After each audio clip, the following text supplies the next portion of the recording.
Picture this. It's payday. Your paycheck hits your bank account, and for exactly 3 minutes, you feel rich. You tell yourself, okay, this month will be different. This time, you're finally going to budget properly. You open your budgeting app with genuine hope.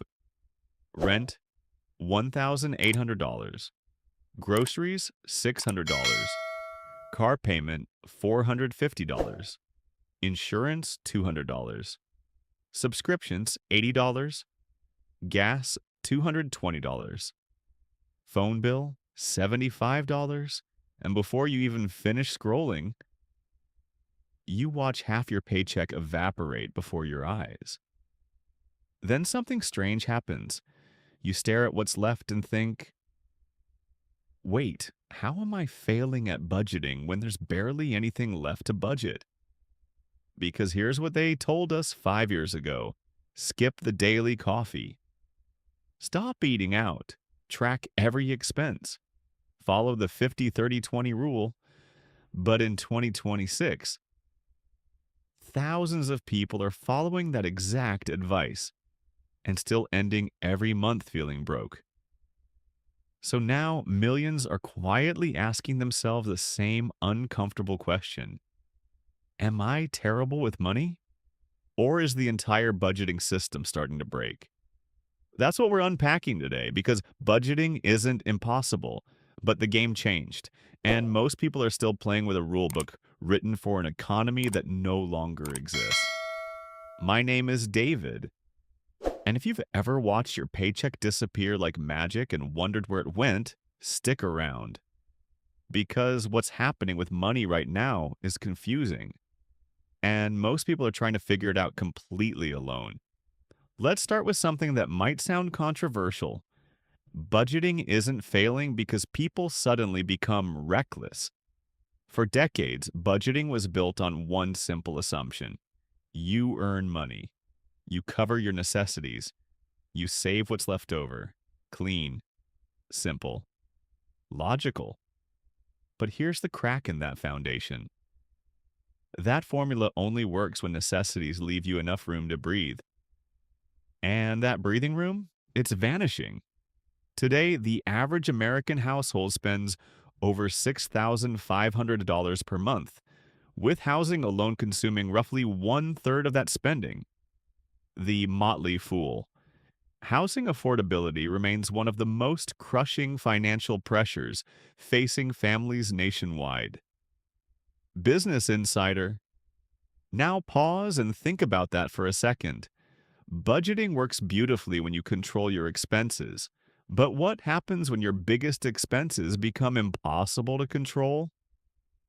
Rent doesn't negotiate. Insurance doesn't care about your goals. Housing costs don't pause because you're trying to save. Transportation isn't optional. These aren't frivolous purchases you can optimize away. These are fixed costs. And fixed costs are dangerous because they silently hijack your entire budget before the month even begins. Let me show you what I mean. Imagine two people, we'll call them Sarah and James. Sarah earns $4,000 monthly and pays $1,000 for housing. James earns the same $4,000 but pays $2,000. Identical paychecks. Completely different financial realities. Because after Sarah pays rent, she has $3,000 left to work with. James? Only $2,000. That's not a small difference. That's the difference between building savings and barely surviving. Same income, same intentions, different worlds. And this is where things get really interesting. Most budgeting advice obsesses over small purchases: the $5 coffee, the $15 Netflix subscription, the $12 takeout lunch. But tiny purchases almost never break budgets. Big fixed expenses do. Now, before someone comments, but people still waste money on stupid stuff. Sure, some do, but here's what's actually happening. Even people doing everything right feel financially strangled. Recent affordability research shows households are spending thousands more annually just to maintain the same standard of living they had a few years ago. New York Post. And psychologically, that creates a brutal problem. Because budgeting used to feel rewarding. You'd sacrifice a little, you'd see progress, you'd feel momentum. Today, for many people, budgeting feels like running full speed on a treadmill. You're exhausted, you're moving, but you're not getting anywhere. And this is where budgeting becomes deeply emotional. People start thinking, if my budget keeps failing every month, maybe I'm a failure. But here's the truth nobody's saying clearly enough. Financial pressure and budgeting failure are not the same thing. And recognizing that difference might save your sanity, because shame destroys good decision making. Let me show you how this plays out. Imagine you set a perfectly reasonable goal. Save $500 this month. Week 1. Unexpected car repair? $300. Week 2. Grocery prices jumped again. Extra $80. Week 3. Insurance renewal came in higher. $70 more. End of month. You saved exactly nothing. Most people immediately think, I have zero discipline. I'm terrible at this. But maybe discipline wasn't the problem. Maybe your budget had zero margin for life actually happening. Because life always happens.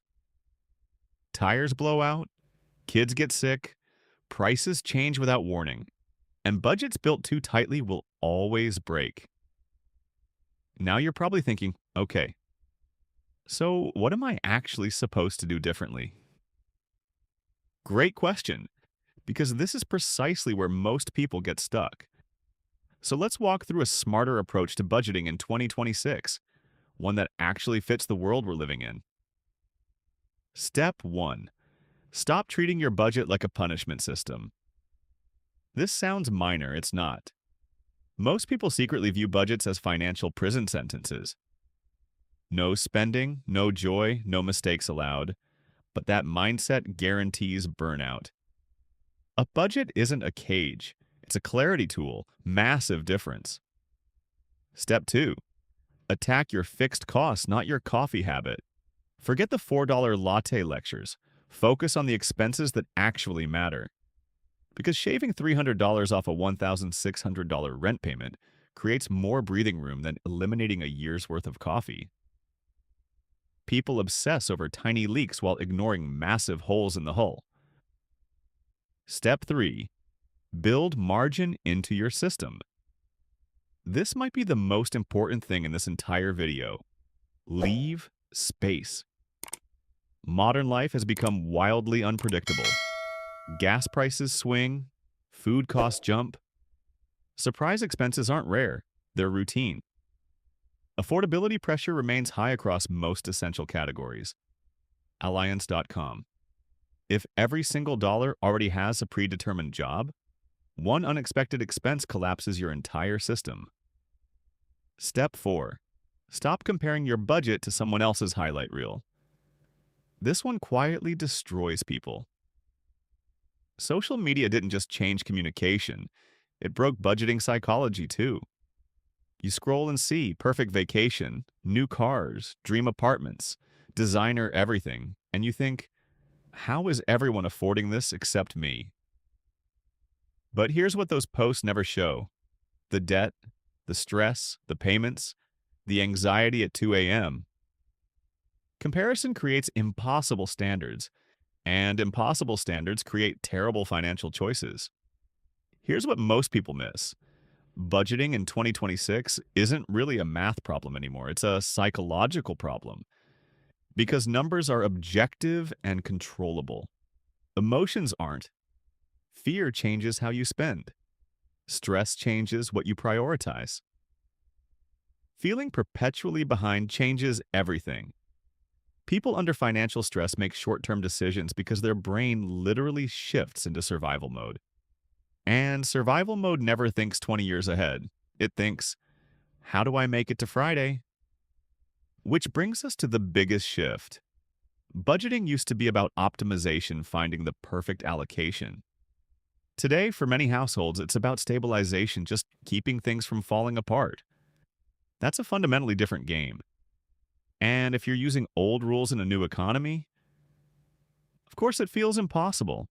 Think of it this way: budgeting is like steering a boat. Years ago, the water was calm. Small corrections kept you on course. Today, the waves are bigger, the current stronger, the wind less predictable. Suddenly, steering takes more effort. Not because you became a worse captain, because conditions changed. And understanding that changes everything. So let's bring this home. First, budgeting isn't harder because people get lazier. Second, your biggest expenses matter infinitely more than your smallest ones. Third, build margin into every budget. Life will test it. Fourth, stop confusing economic pressure with personal failure. And fifth, remember, a budget isn't designed to create perfection. It's designed to create awareness. Because here's what most people eventually discover: money problems become less terrifying when you understand what game you're actually playing. If this video shifted how you think about budgeting, subscribe, because we break down money, psychology, and the evolving economy every single week. And I'm genuinely curious. Do you think budgeting got harder because people changed, or because the economy changed? Drop your honest thoughts in the comments, because that conversation matters more than most people realize.